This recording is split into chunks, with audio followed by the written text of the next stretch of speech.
You already know the feeling this is about. Not exhaustion. You've handled exhausted.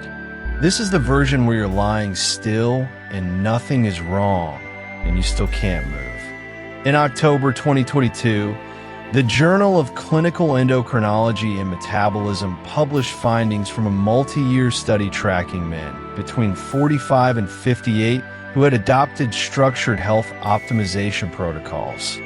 Cold exposure, intermittent fasting, precise supplementation, sleep tracking. The researchers expected to find a performance ceiling, some point of diminishing returns. What they found instead stopped several of the study authors.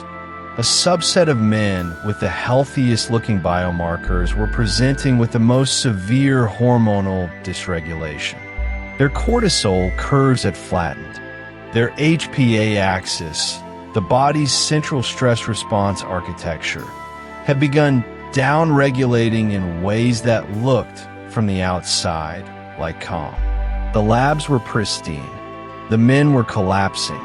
If that lands somewhere specific in your chest, stay with that. Because here is what that collapse actually feels like from the inside. And you may already know. You wake up. The alarm has done its job. Nothing hurts.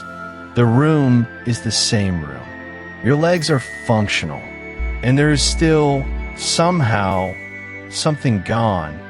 Not dramatically, not in a way you could name to a doctor in the 3 minutes they give you. Just gone. You lie there, and you can hear the ordinary sounds of a morning that expects you to stand up and enter it. The neighbor's car. The particular silence of a house waiting on you. And you don't move. Not because you're sad. Not because anything has happened. Because something that was quietly running underneath everything else has finally stopped. That is not a motivation problem. That is not weakness. According to the researchers in that 2022 paper, it is a physiological consequence with a specific mechanism. And more specifically, it is a consequence that the very precision of a well-designed routine can accelerate without triggering a single red flag in standard diagnostics. Read that sentence again slowly. The optimization itself became the load. The discipline, the consistency, the tracking, the adherence, those weren't failing. They were working. They were working so completely that the body's own regulatory systems stepped back, read the situation, and began to downregulate their own output. Why produce what is already being supplied? Why respond to stress that has been preempted? The system got quieter and quieter. The spreadsheet said everything was fine, and the man running the spreadsheet could not get out of bed. Here is what no protocol is built to measure. The difference between a body that is genuinely recovered and a body that has learned to stop signaling. That gap, silent, invisible, perfectly hidden inside good numbers, is exactly where the men in that study had drifted over 24 months. You've probably been told that more information, better tracking, a smarter protocol will close that gap. It won't. Not because the information is wrong, but because the thing you need to understand next is not a data problem. The study authors said it plainly in their conclusion. The missing variable wasn't biochemical. It was the one that doesn't appear on any panel. That variable is what this video is actually about. And by the end of it, you're going to know what to do with it, not just what it is. A man in his late 40s is standing in his kitchen at 6:14 in the morning, holding a printout still warm from the printer. The paper smells faintly of toner. Outside, a garbage truck is reversing down the street, that slow mechanical beeping that gets into your skull. He's read the results twice. He's about to read them a third time. Testosterone, suppressed below baseline for his age. Resting heart rate, elevated in a direction his doctor circled in pencil. C-reactive protein, a marker for systemic inflammation, higher than it was 2 years ago before any of this started, before the cold showers, before the fasting windows, before the supplement stack. He spent 3 evenings researching, cross-referencing, filtering by study quality.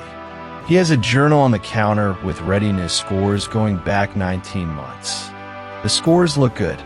They've been looking good. He puts the paper down, and his first thought, without hesitation, is, I need to tighten the protocol. That thought is where this story actually begins. The New York Post piece that ran earlier this year wasn't a takedown.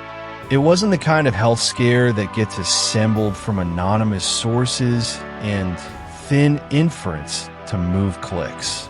It was sourced to physicians, named physicians, who had been seeing the same cluster of results in the same demographic often enough that one of them finally said it out loud for a reporter with a notebook. Men over 45, educated, disciplined, health-focused men who had taken their wellness seriously and built real structure around it.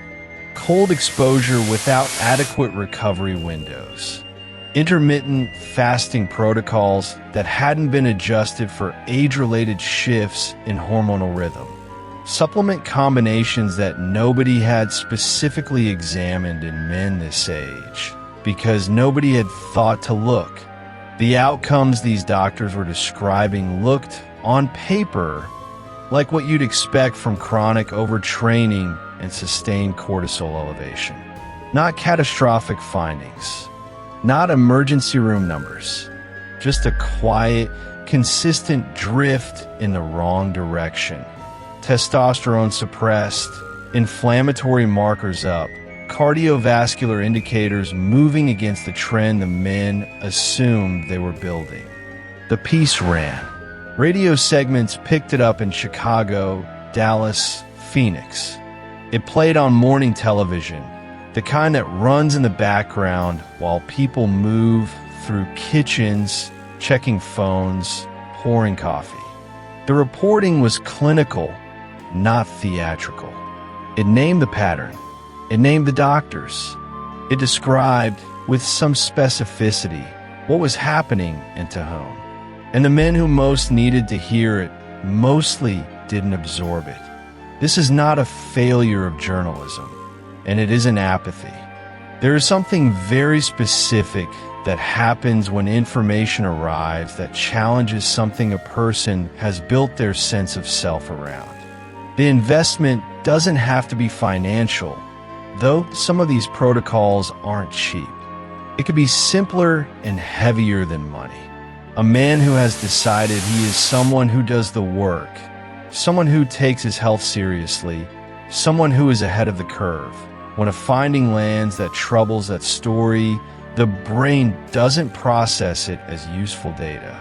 It processes it as incomplete or probably inapplicable, or about a different kind of person doing it differently than he is.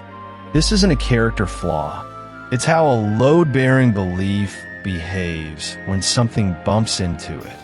One of the cardiologists quoted in the reporting used an image that has stayed with me.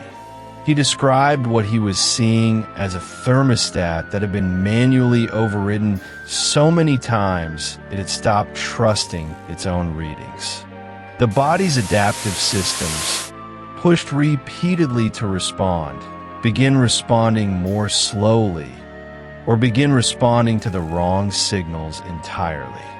The instrument measuring your progress is the same instrument that has been disrupted by the process. The readiness score looks clean. The journal says recovery was adequate. The protocol feels like it's working because you have spent months training yourself toward a particular feeling. And between that feeling and what is actually moving through the blood and vessels and hormonal signaling, there's a gap. That gap is exactly what the physicians described. That gap is what ran on the radio and the television and in print. Here is the part that didn't quite fit in the news piece, because it doesn't fit neatly into the structure news pieces require. The man holding that warm printout in his kitchen, his body is not running the protocol in isolation. It is running the protocol inside a person, inside a context, inside a set of pressures and meanings and stories that are as biologically real as the water temperature of his morning shower. Two men doing the identical cold exposure protocol in identical conditions arrive at different cortisol responses, different cardiovascular adaptations, different hormonal outcomes because the body is not processing the cold. It is processing what the cold means inside that particular internal environment. The urgency underneath the discipline, the fear underneath the optimization. Whether the shower feels like strength or whether it feels somewhere below conscious thought like punishment. That is not a spiritual claim. It is a fairly unremarkable description of how the neuroendocrine system operates.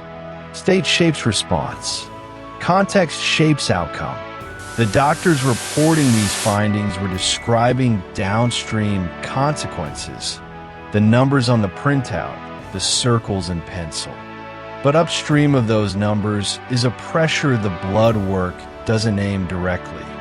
The man in the kitchen reads the results a third time. The garbage truck has moved on. The kitchen is quiet now, and the paper is cooling in his hand. He is about to make a decision about what these numbers mean and what to do next. That decision, not the protocol, not the supplements, not the fasting window, is where the actual leverage is. And it has been there the whole time, closer than the journal, closer than the readiness score, closer than any result a printer can produce. That's not a reason for doubt. It's a reason for a different kind of attention, steadier, less reactive, more his own. You already know the feeling this is about, even if you've never named it. Low-frequency alertness, not quite anxiety, not quite urgency, but something in the register between them. The sense that the margin is narrowing, that the body you use to trust implicitly has started negotiating, widening slowly between what you put in and what you get back. That feeling is where most biohacking stacks actually begin, not in curiosity, in that gap. Sit with that for a second, because it matters to everything that follows. Picture the moment before the research starts. Not the research itself, the moment before. You're in the kitchen at 11 at night, or you're in the car after a workout that didn't feel like enough, and the screen is already in your hand. The search terms are something like testosterone decline 40s, or why is my energy flat, or just longevity stack men. The room is quiet. The house might be asleep around you. There is a particular quality of light at that hour, slightly too bright for the tiredness behind your eyes, and you're looking for an answer that feels like a door opening instead of a wall. That moment is not discipline. That moment is the gap talking.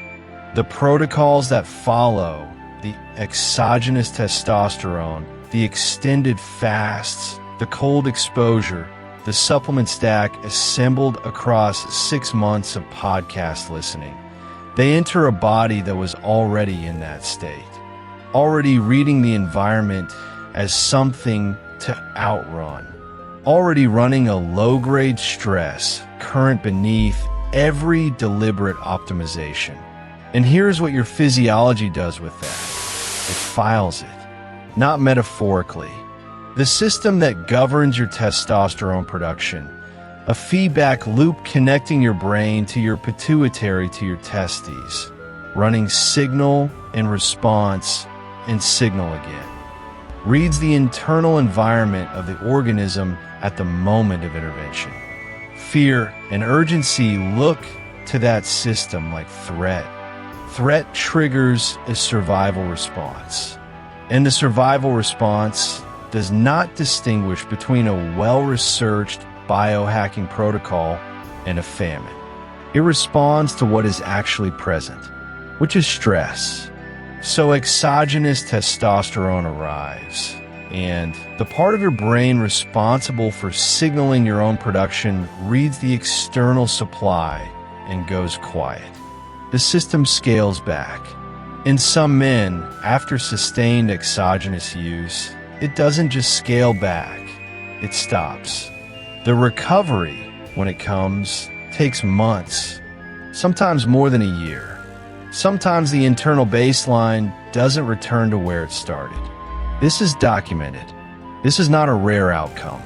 This is what the published literature says happens.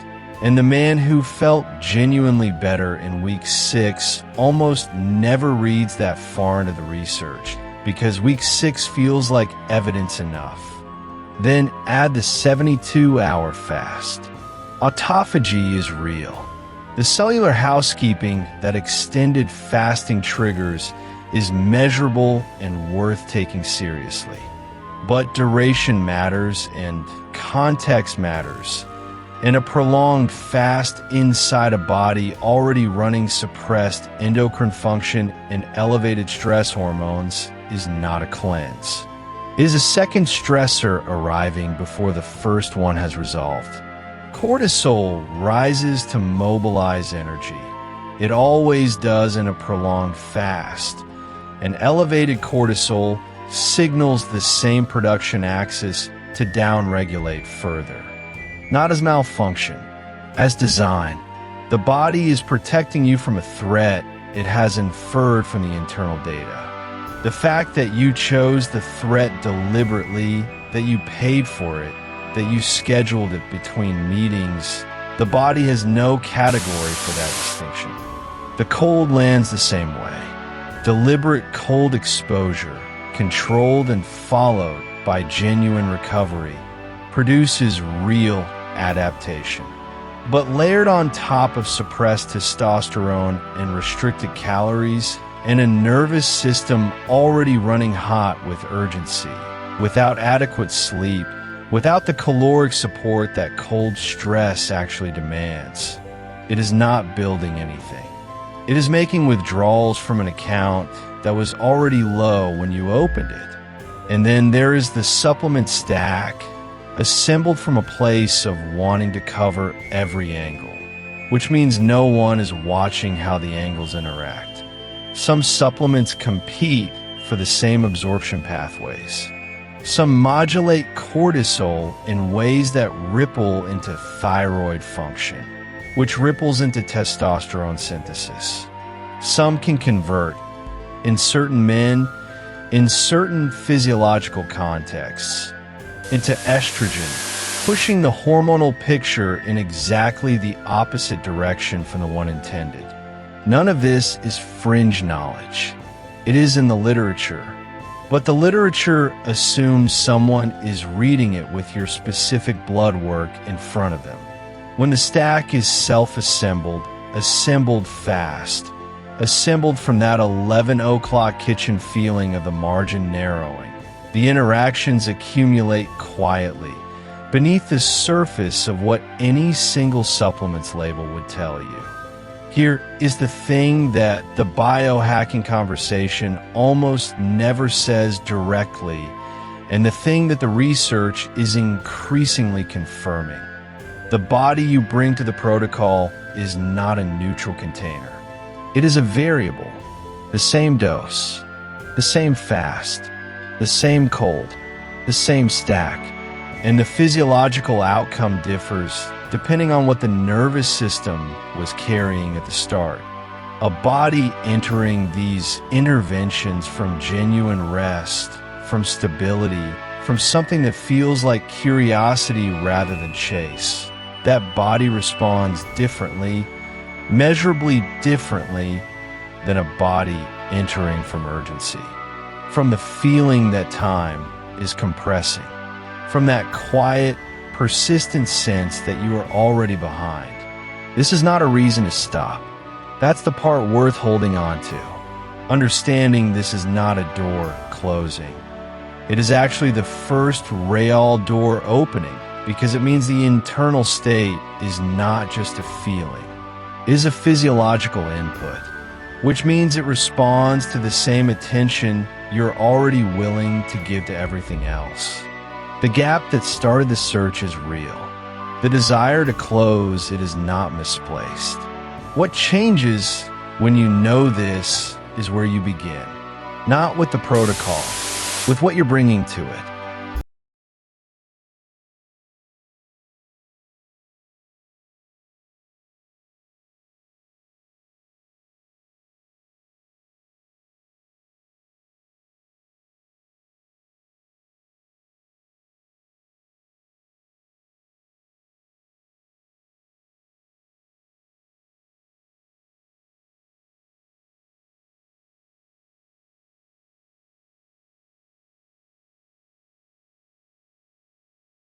You already know the feeling.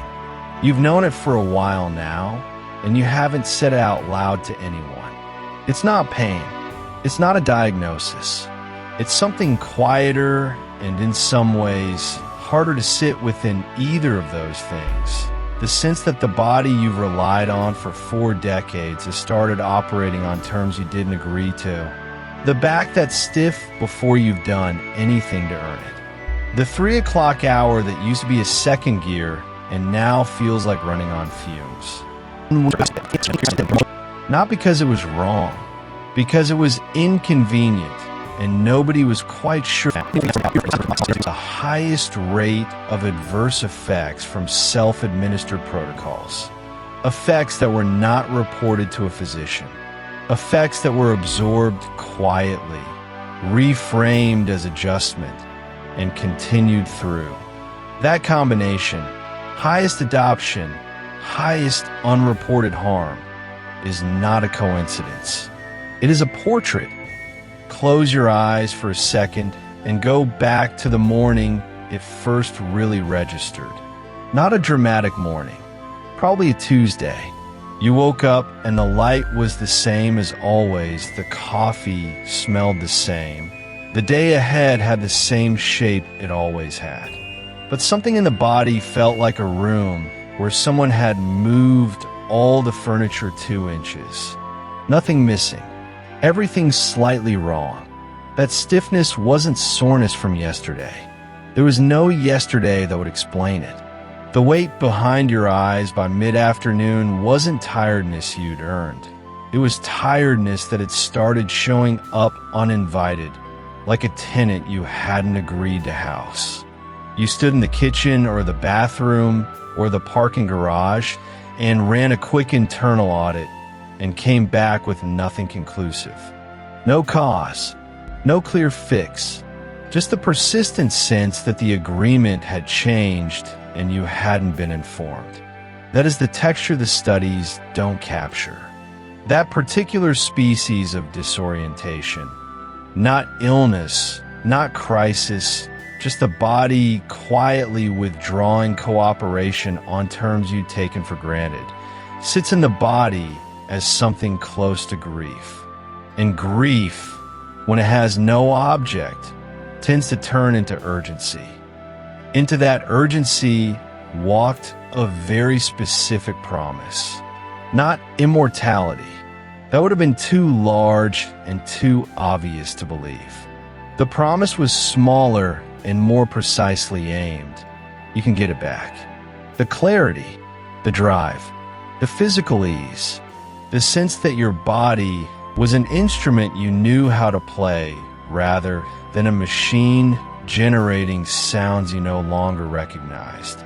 For a man in his late 40s who had spent 2 decades building something, a career, a family, a version of himself that other people depended on, the idea of a protocol, a measurable lever, something with a study behind it and a stack of capsules and a delivery schedule, was not vanity.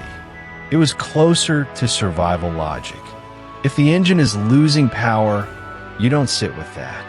You find a fix and you apply it. The conversation in the broader culture has almost always framed this as ego.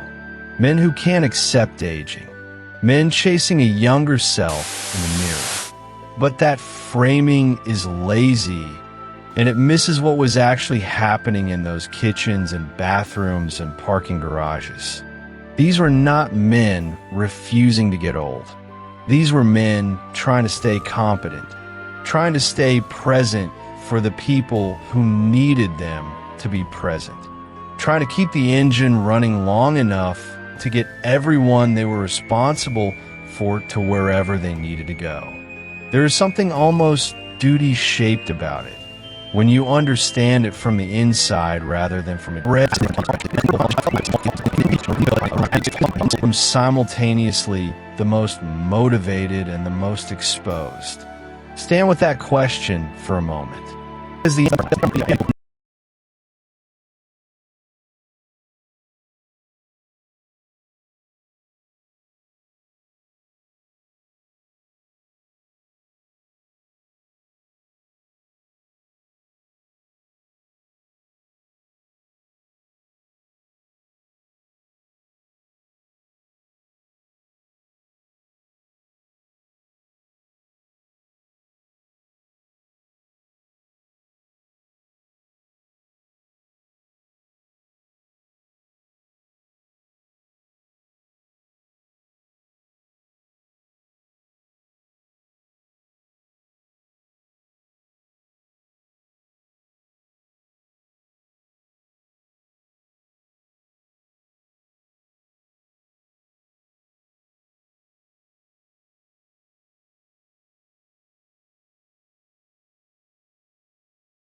Know the feeling this chapter is about. It's the one that lives just behind the discipline. The way you lie in the dark before the alarm goes off. Not because you slept well, but because something in you wouldn't let go. The room is cold and still. Your jaw is already set. And before you've said a word to anyone, before you've checked a single number, you're already running the checklist. Did I eat in the window? Did I hit the threshold? Did I take the magnesium before 10? The list runs itself. You're just there to audit the results. That feeling, not the discipline, but the thing underneath it, is what this chapter is actually about. Your father's health broke in his late 60s. Maybe it was sudden enough to be shocking, or slow enough to be worse. The gradual subtraction of the man you recognized, the specific dread of watching someone's face become a forecast. You were there for some version of it. And somewhere in the years that followed, you picked up a glucose monitor, or started tracking your HRV, or committed to the fasting window with a seriousness that surprised even you. There's nothing wrong with any of that. But there's a question buried underneath it that almost never gets asked. One the protocols can't answer and the apps won't raise, which is what need is actually being served. Is it health you're moving toward? Or is it the feeling of having your hand on something when the thing you're most afraid of feels like it could take everything without warning? The body knows the difference. Not consciously, not in a way that surfaces on a questionnaire, but in the baseline tension of the jaw at 6 in the morning. In the way the stomach responds when the app shows a number that's slightly off. In what it costs internally to miss a single day of the protocol. The medical literature has a name for the far end of this spectrum, though you don't need to be anywhere near the far end for this to apply to you. Performance orthorexia, the term some clinicians now use to distinguish it from restriction-based eating disorders, isn't about thinness. It's about control through optimization. Stored but coiled. He would lie there in the early dark running the checklist, and the spreadsheet that had started as a tool had become something closer to a sentence. But the detail was something at bay. And those two projects, however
You already know the feeling this chapter is about, even if you haven't named it yet. It's the feeling of watching yourself, monitoring, waking up and doing the quiet inventory before the coffee's even started.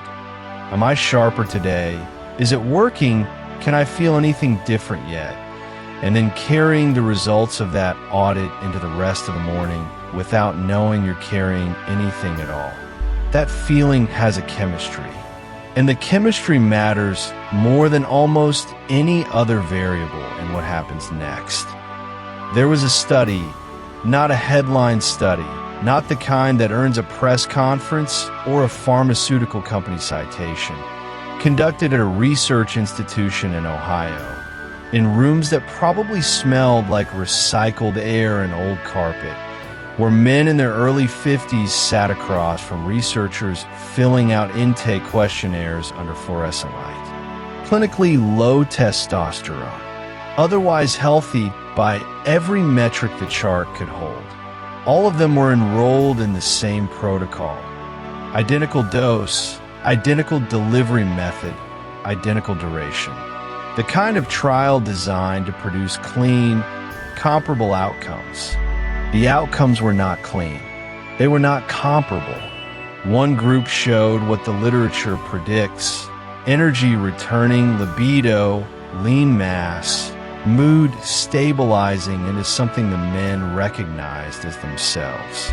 The other group showed something the researchers ran twice to confirm: elevated inflammatory markers, cortisol trending upward, and in several men, suppression of the body's own residual testosterone production moving faster than the baseline models said it should. Same molecule, same dose, same men by every number on the intake forms. The researchers returned again and again to one variable that wouldn't stop showing up in the margins: language. The language the men had used on their intake questionnaires when asked why they were seeking treatment. The second group, the one with the confounding results, had used words like urgency, decline, something slipping. The first group had used words like maintenance, recalibration, getting back to a baseline I recognize. The researchers called this a confounding variable. They noted it. They moved on. It is not a confounding variable. It is the story. The endocrine system does not read your intentions. It reads signals. The chemical environment your nervous system has been generating consistently over time, not the environment you intend to create, the one your body has actually been living inside, produced hour by hour through the way you've been holding what's happening to you. Picture the man who is 52, works in project management, isn't sedentary. He walks, lifts twice a week, quit drinking 3 years ago, genuinely quit. His routine physical came back low normal, and his doctor said, technically within range. The man heard something different. He heard technically declining. That word stayed with him the way a sound stays in a room after the source is stopped. Outcomes vary so much more than the pharmacology alone would predict. Sitting, presumably, at a desk with a draft in front of him that had probably been revised several times, Handelsman wrote something that landed quietly and was the problem.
Not the crisis version, not the chest pain, call the doctor version. The quieter one, the low background hum of a body that is not quite right and a mind that has stopped fully trusting it. The tiredness that sleep does not fix. The sense that you're doing the things you're supposed to do and the things are not working the way they're supposed to work. That feeling has a texture. You probably felt some version of it before you clicked on this. Hold that for a moment. It matters more than it looks like it does. This week, the New York Post ran a piece that spread faster than most health stories do. The headline flagged a genuine risk.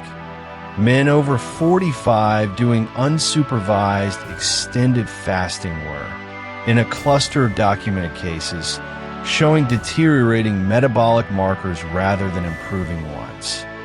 Fasting glucose worsening. Inflammation markers flat or climbing. The article quoted 2 physicians, one dietitian, and a researcher from Metabolic Health Center who said plainly that the protocol most of these men were following had not been designed for their physiology. The doctor's warning in the piece was specific.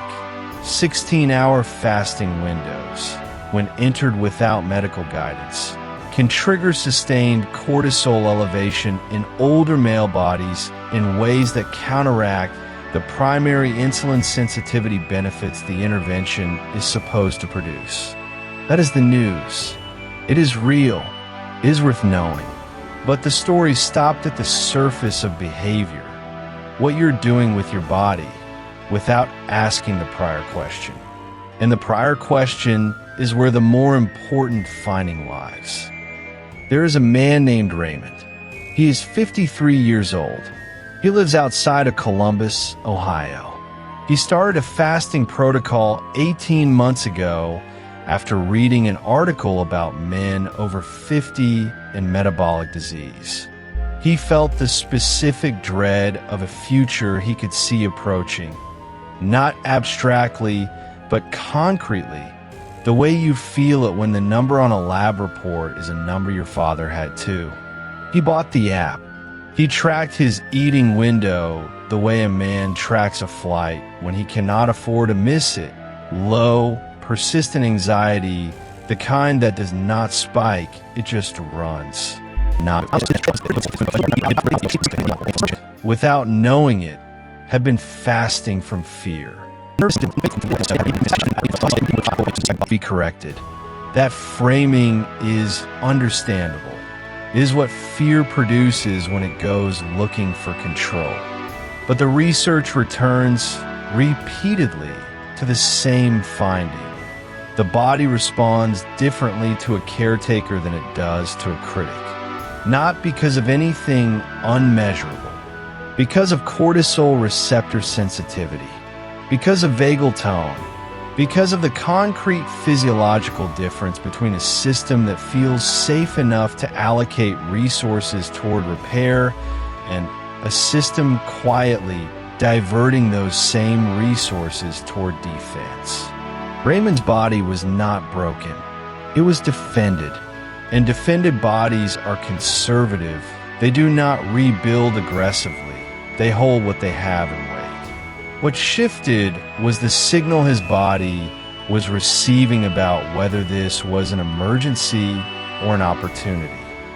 That distinction turns out to be one of the more significant variables in behavioral medicine.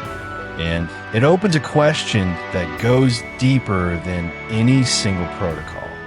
If the same behavior produces different physiological outcomes depending on the internal state of the person performing it, then what determines that internal state?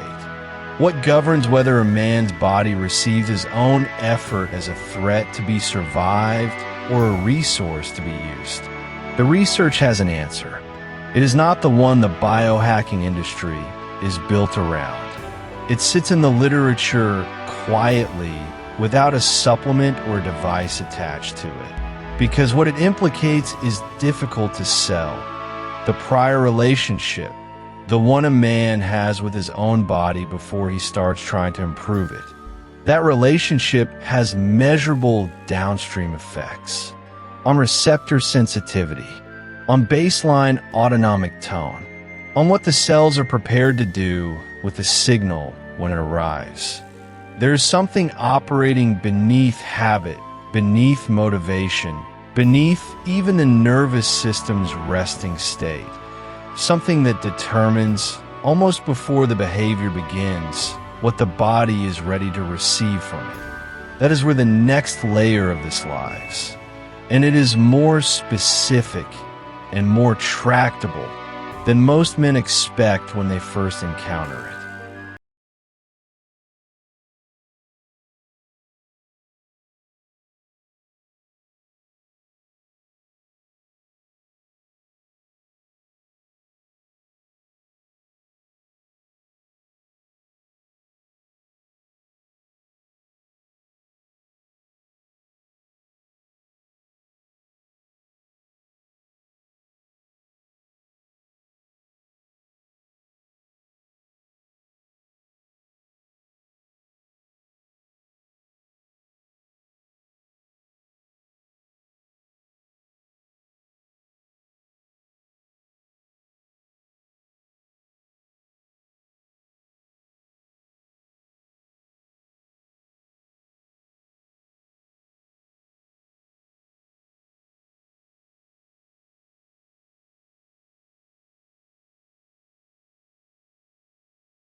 There is a man, let's call him what he is, a real type, if not a named case, who arrives at a functional medicine clinic in his early 50s with a folder. Not a metaphor for a folder. An actual folder. Printed blood work, 6 months of HRV data from his ring, a handwritten log of his supplement timing. He has done the work. He is the kind of man who does the work. And the clinician sitting across from him has seen this exact folder in various forms more times than she can count. The numbers are not bad. Some are genuinely good. And the man is exhausted in a way that the numbers do not explain. That is where this chapter begins. Not with a feeling, with a folder and a confused clinician and a man who cannot understand why he is still losing ground. Because and has been accumulating hard evidence ever since. What it studies is the conversation between mental state and the night before. You swallow the first round of the stack. The red light panel hums on, and you stand in front of it in the early silence of a house that is still asleep, and underneath all of it, underneath the discipline and the data and the genuine intention, there's something else present. Not loud, not dramatic, something closer to a low-grade hum in the back teeth, a tightness that does not leave the chest even when nothing is wrong. The particular stillness of a man who is waiting to find out whether this is already too late. That is not weakness. That is what honest attention to a body in its 50s can produce.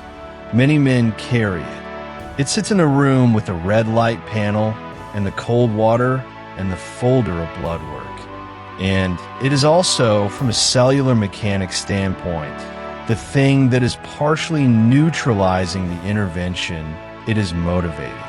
When the internal state is one of urgency, of inadequacy, of fear that the window is closing and the protocols are not gaining on whatever is slipping, the body is not in a neutral processing state. The autonomic nervous system is tilted toward sympathetic dominance. Inflammatory signaling is elevated. Cortisol rhythm is disrupted. The gut tightens and absorption changes. The cellular environment is, at a chemical level, an environment of scarcity and threat. And into that environment, you are pouring the best compounds money can buy. Back to the clinician and the folder. What she has started asking, because the data alone stopped explaining it, is not what the man is taking. It is what the man feels while he is taking it. Not as a therapy question, as a pharmacological one.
before we go any further into this.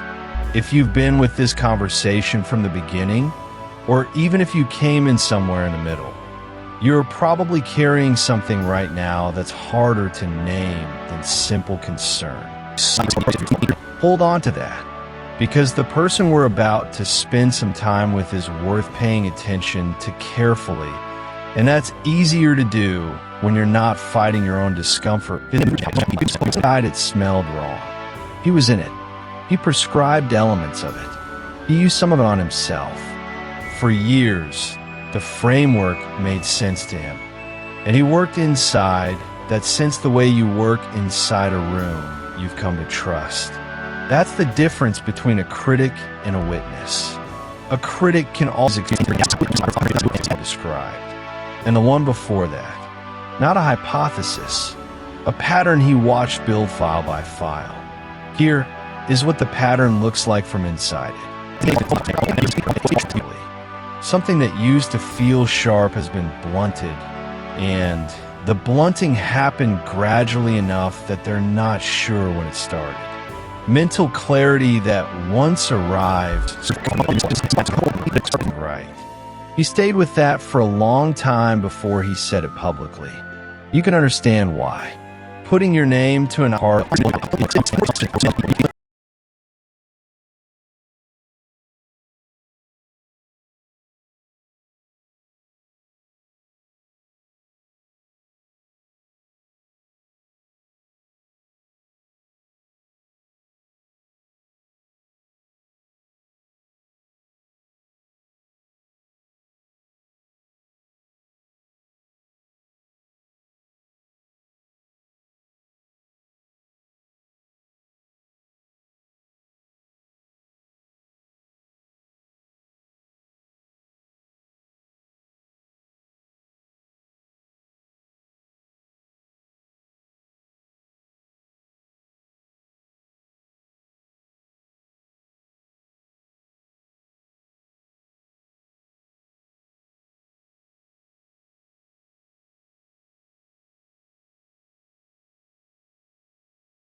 There is a study making its way through men's health media right now.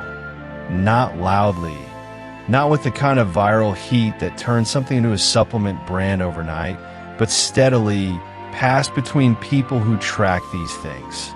A team at the University of Copenhagen published findings in late 2024 showing that men enrolled in intensive longevity protocols, daily cold exposure, time-restricted eating, high-volume training, stacked supplementation, were, after 8 to 12 months, showing inflammatory markers nearly identical to those of men under sustained occupational stress. Firefighters, overnight shift workers, men whose bodies were being asked continuously to stay ready. The men in the longevity group weren't in danger. Their panels looked clean.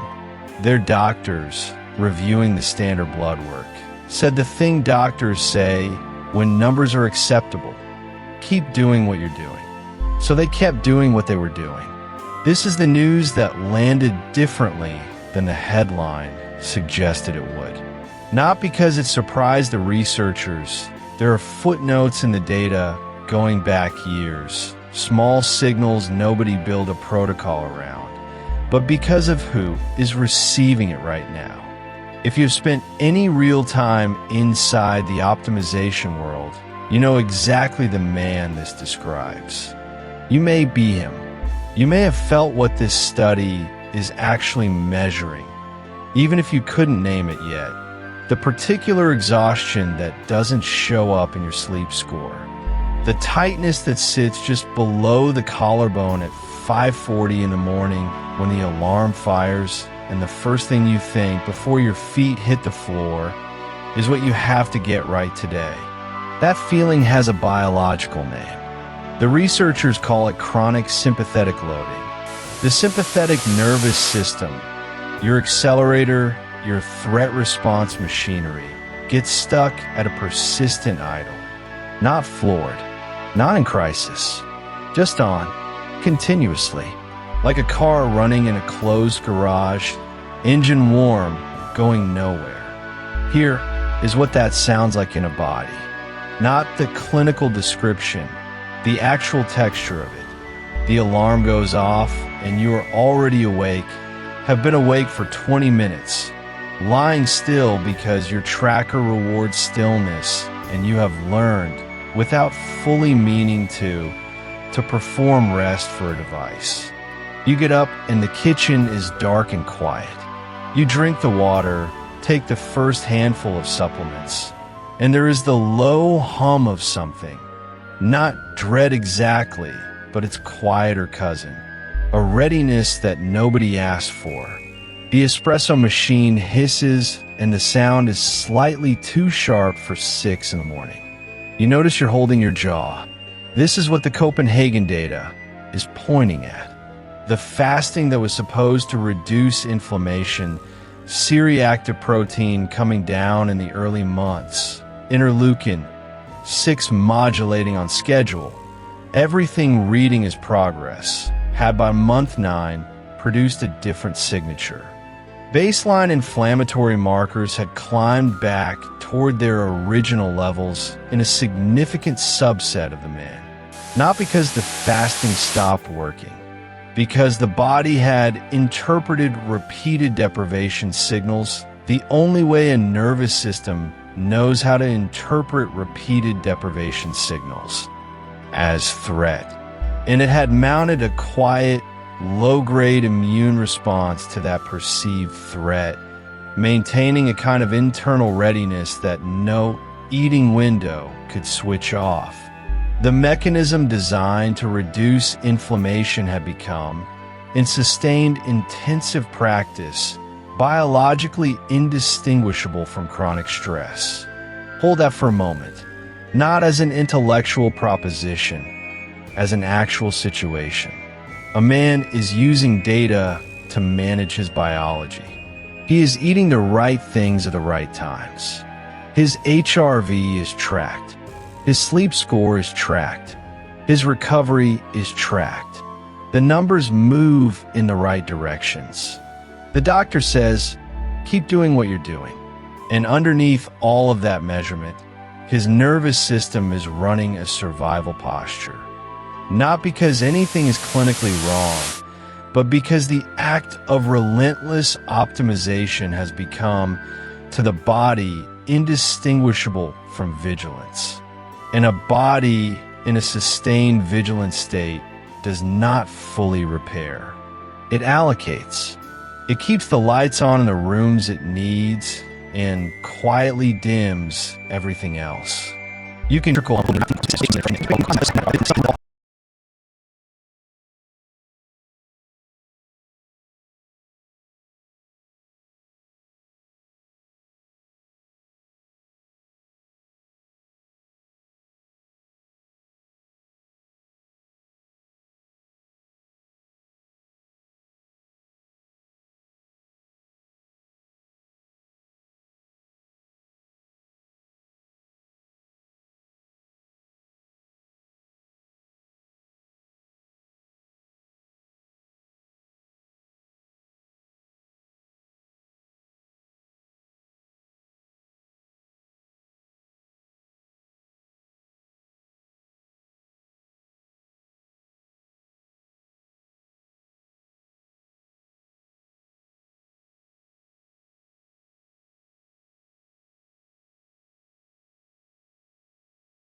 He wakes before it, the way he has for the past 8 months, and lies still for a moment in the dark listening to his own breathing. His name doesn't matter. He's 51. He lives somewhere with Winters. 3 months ago, his doctor used the phrase watch and wait in a tone that meant something, and he heard it the way you hear a door close in a house you thought was empty. That same age. Same water, same salt, same 20 minutes. From outside the window, watching both of them move through the gray early light, and I stopped crowding it. He came home and simplified. Started paying attention differently. Less management, more watching. Here is what happens in level. Higher than it needs to be. His inflammatory markers, measured on a panel, would look fine. Measured across a decade, they would tell a difference from activation, mood effects that show up in controlled studies under repeatable conditions. But a man who steps into cold water because he is afraid of what inflammation is doing to him braces. You can feel it if you watch him. His body reads the cold as one more assault in a morning of managed threats and adapts accordingly, partially defensively. The man who gets in because he genuinely wants to know where his threshold is enters the same temperature with a different autonomic signature. The water is identical. The adaptation is not. Intermittent fasting. The metabolic literature on time-restricted eating is substantial and serious. But the man who skips breakfast because a longevity article made him afraid of morning meals runs a low-grade stress loop for the first moment he wakes hungry and holds the line.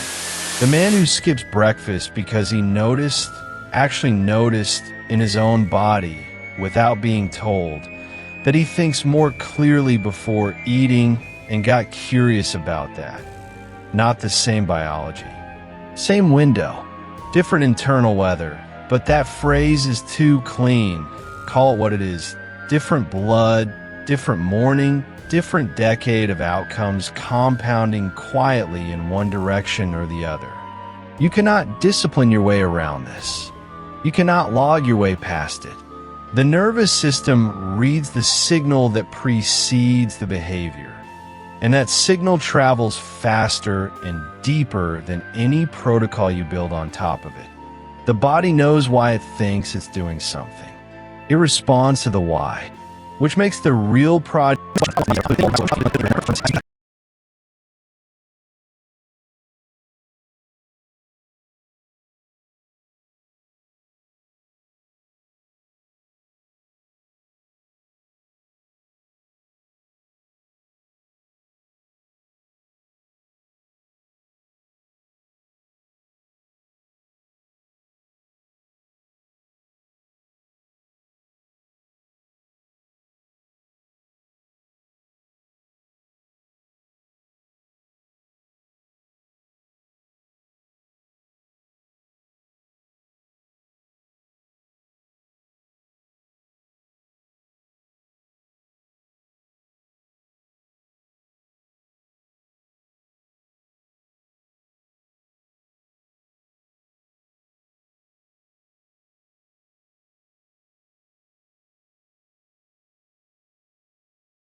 Particular kind of morning that will be familiar to some of you. The alarm goes off. You silence it without looking at the screen. You lie still for a moment, not resting, not sleeping, but calculating, running through the list before your feet have touched the floor. What you took last night, what you skipped, whether the 8 hours the tracker confirmed actually felt like 8 hours, whether the number on the screen matches the feeling in the body, and what it means if it doesn't. By the time you stand up, you are already behind. The reality it described was recognizable. Men who had committed seriously to sleep architecture, dietary timing, supplementation, cold exposure, morning light, the careful layering of interventions that together form what most of us would call a biohacking protocol. The researchers were not measuring testosterone. They were not measuring inflammation or HRV or grip strength. They were conducting long-form qualitative interviews, and they were asking in language that was, if not joyful, then settled. The thing they feared had organized them, and they had stayed organized. The second group gave relational answers. I wanted to be present for my kids. I wanted energy in the evenings again. I wanted my wife to stop worrying about me. Also concrete, also held in something external and nameable. Similar outcomes at follow-up. The third group could not quite answer directly. They used the language of the field. Asterisk peak performance. Optimization, not leaving anything on the table. Asterisk when the researchers pressed, quietly, without urgency. What came up beneath those words was quieter and harder to sit with. These men were trying to prove something. Not to a community, not to a physician, not to a fitness tracker. To themselves. And in most cases, the researchers noted, to a version of themselves they were no longer certain existed. The body registers the difference. This is not a philosophical claim. Psychoneuroimmunology, a field that has been accumulating peer-reviewed literature since the late 1980s, maps the biological consequences of what a person believes about themselves at the moment they begin a health behavior. The internal posture carried into the protocol changes the protocol's outcome in ways independent of the protocol's technical quality. Consider what that means in practice. 2 men, same sleep schedule, same fasting window, same supplementation, same morning walk taken at the same hour and the same temperature. One is working from genuine curiosity about his own body. One is working from something quieter and colder, a low, background suspicion that he is already falling behind something, that the optimization is the only thing holding a line he cannot afford to lose. The cortisol patterning in those 2 men across the same morning is measurably different. The inflammatory signaling is different, not because the science is unreliable, but because the body is not a machine reading inputs. It is a system reading meaning. What you believe the protocol is for, what it confirms about you when it works, what it says about you when it doesn't. That belief is a variable in the outcome, a biological one. The McGill study found that men in the third group were 3 times more likely to have abandoned their protocol entirely by the 18-month mark, and twice as likely to have escalated it into territory a clinician would classify as compulsive. Not moderate adjustment, either collapse or excess. Both movements in opposite directions, but both driven by the same unresolved question underneath. There is a tiredness that sleep data cannot explain. You can confirm the recovery. You can see the numbers. You can know Technically, that the body was restored overnight and still wakened as something heavy, a kind of fatigue that exists just beneath the data in the gap between what the tracker says and what the morning actually feels like. That is the exhaustion of performing health rather than inhabiting it, of running a protocol as a proof of something rather than as a way of living inside your own body with slightly less friction. The men who sustain this longest, not the ones who read about it, but the ones who are still at it a decade later, who reach their mid-50s and describe something that sounds less like optimization and more like ease. Almost all of them locate a moment when the protocol stopped being an argument they were making and became simply a way of moving through mornings. The shift was not dramatic, no revelation, no single conversation. More like something settling, the way a house settles after years, almost inaudibly, into its foundation. The supplement stack did not change. The sleep discipline did not change. What changed was the interior posture. And the McGill researchers documented what that shift produces biologically. The same morning walk, taken from a different internal state, generates different inflammatory markers in the same body. Not metaphorically, literally, measurably in the blood.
that has been running underneath this entire video. Quiet, persistent, the kind that doesn't announce itself but shapes everything you've been receiving. Not the clinical question, not the one about numbers or thresholds or what the research actually shows. A different one, the one that concerns what happens inside a person when they take difficult information in, and whether that process can be changed without changing the facts themselves. Think about where you were when this video started. Not metaphorically, physically, the specific chair, the specific light in the room, maybe the particular way you were sitting slightly forward without having decided to. There was something already present before the first frame. That low register weight that arrives after enough news, enough scrolling, enough mornings of reading things that are real and serious and leave a residue you can't quite locate, but can feel in the muscles across your upper chest. The story of this doctor, the findings, what they imply for men who believe they were doing everything correctly, none of that dissolved the weight. It was reported here the way it deserved.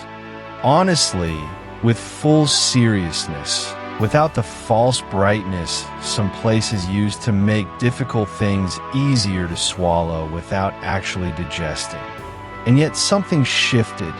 You may not be able to name the exact moment.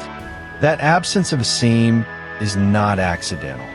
There was no pivot, no announcement that the difficult part was over and the reassuring part was beginning. No list of supplements offered like a pamphlet pressed into your hand at the exit. The science stayed science. The news stayed news. But the angle of entry, the questions placed alongside the facts rather than instead of them, changed what the information did once it was inside you.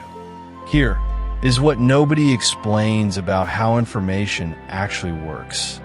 The content of headline is only half of what it does to a person. The other half happens in the 2 or 3 seconds after you take it in. The slight contraction across the chest, the involuntary forward lean, the breath that goes shallow without your permission, the way the back of the neck tightens before the conscious mind has finished processing the sentence. That second half is where the real cost accumulates. Not from the news itself, but from the posture the news trains you into, story by story, scroll by scroll, year after year. A posture bracing, of moving through the world with the low constant assumption that what's coming next will require defending against. That posture has a biology. It runs on the same hormonal circuitry as genuine threat. It spins down reserves that sleep alone cannot replenish. And because it operates mostly below the threshold of conscious awareness, most people never connect the fatigue and the news consumption in the particular way they hold their shoulders while they read. They experience these as 3 separate things. They're one thing, recognizing that doesn't make the news less serious. It doesn't soften what was reported here today or sand the edges off findings that have real edges. What it does is open a few millimeters of space between the fact and the body's automatic response to the fact. And in that space, something other than bracing becomes possible.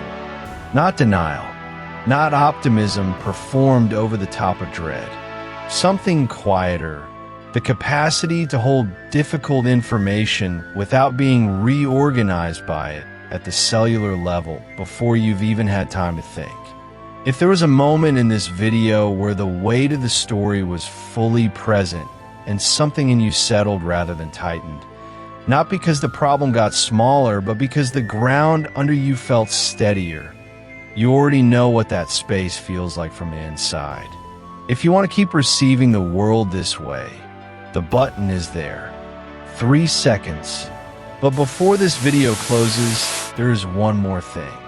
The 51-year-old man at the center of this story, The one who attributed 2 years of steadily worsening fatigue to age, who adjusted his sleep and his training and his diet and watched none of it move the needle, who was somewhere in the process of accepting a diminished version of himself as the permanent answer. He eventually found out what had actually brought him down. Not what he suspected, not what his physician had suspected either. Something more specific than either of them had been looking for, hiding in a part of the picture they had both been trained to overlook.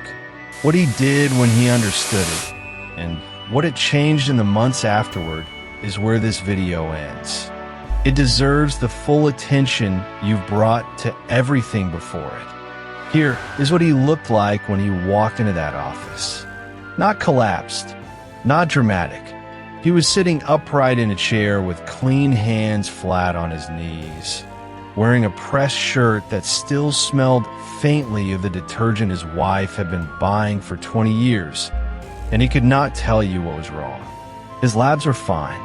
His resting heart rate was fine. His sleep tracker showed 6.8 hours with decent deep sleep ratios. He had been following the protocol for 11 months. Every variable accounted for, every input logged in a spreadsheet that had become, without his noticing, the primary document of his inner life. He had driven himself to that appointment because something had stopped working and he could not name the thing that had stopped. That is not a small thing. That is the specific texture of a particular kind of suffering. Sitting in a bright, beige office under fluorescent light, healthy on paper, unable to explain why you drove here. He was 51 years old. He was not sick. He was exhausted in the way a man gets exhausted when he has been trying, without knowing it, to prove something to his own body, and his body has finally, quietly, declined to participate in the argument anymore. The doctor who saw him that morning, the one who had spent the better part of a decade watching men like this walk through his door, did not reach for a prescription pad. He did not order more labs. He said something that would take the man several more weeks to actually absorb. He said, "Your body is not failing you. It is disagreeing with you. And it has been disagreeing with you for a long time. You had just been too busy optimizing to notice." That sentence is what this entire video has been circling. Because here is the truth that the world of male optimization, with all of its data, all of its rigor, all of its legitimate science, has not fully reckoned with. The body does not respond only to what you do to it. It responds to what you think you're doing it for. And when the why underneath the protocol is fear, fear of slowing down, fear of becoming irrelevant, fear of the version of yourself that might appear if you stop controlling everything, the body picks that up. Chemically, electrically, in the signaling between cells that no wearable currently measures and no blood work panel currently catches. The man did everything right. That is not in dispute. He ate well, slept deliberately, moved consistently, and tracked obsessively. And underneath all of it, running like a low current through every optimized day, was a question he had never let himself ask out loud. Am I still enough? That question has a biology. It produces a particular internal environment, not cortisol spikes, not the stuff of acute crisis, but something quieter and more corrosive. A background signal of insufficiency that the nervous system treats over months and years as the baseline condition of being alive. When that becomes the baseline, the supplements don't fully land. The sleep doesn't fully restore. The gains don't fully hold. The science isn't wrong, but the internal state in which you're receiving the science has become the most important variable, and it is the one nobody told you to track. This is not a detour into the soft or the unprovable. The research on psychobiological coherence, on the measurable difference between a body that is performing health and a body that is inhabiting it, is serious, accumulating, and largely absent from the conversations men in their late 40s and 50s are actually having with each other. What that research keeps finding is something the man in that office had lived without being able to name. The internal state you sustain moment to moment shapes the biological environment in which every other intervention operates. Not because intention is a spiritual force, because the body systems are not modular, they are woven, and the signal running through all of them constantly is the signal of what you believe about yourself right now. Change that signal and the same food, the same sleep, the same training load begins to produce different results.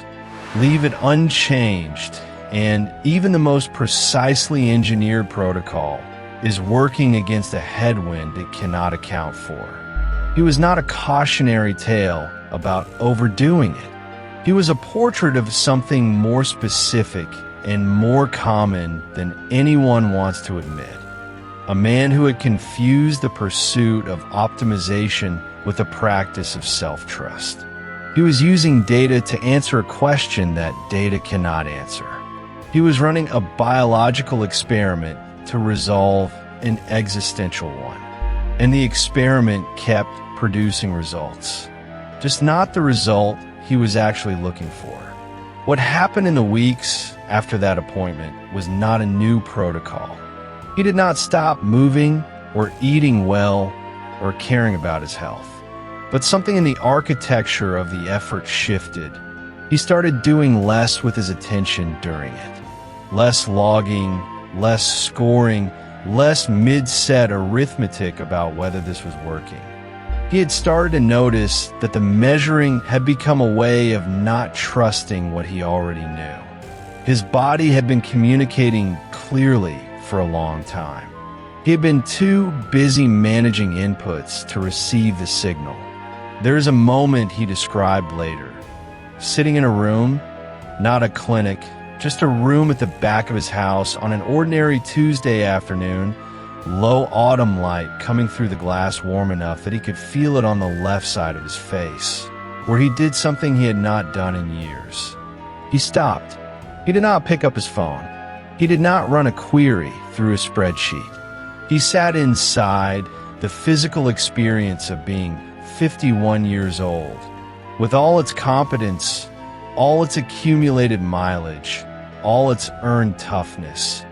And he did not try to fix what he found there. He just felt it, all of it, the weight of his own body in the chair, the slight tightness across his shoulders that had been there so long he'd stopped registering it as new information, the fact that he was tired and that the tiredness was not a problem to solve but a thing that was true. A man sitting still is not a solution, but it is the beginning of something the spreadsheet could never have reached, the point where you stop arguing with your own body long enough to find out what it is actually trying to tell you, rather than what you believe you need to prove. The question worth sitting with, not answering immediately, not searching, is the same one he finally let himself hear in that room with the light on his face. What would you hear if you stopped optimizing long enough to listen? You're already built for the answer.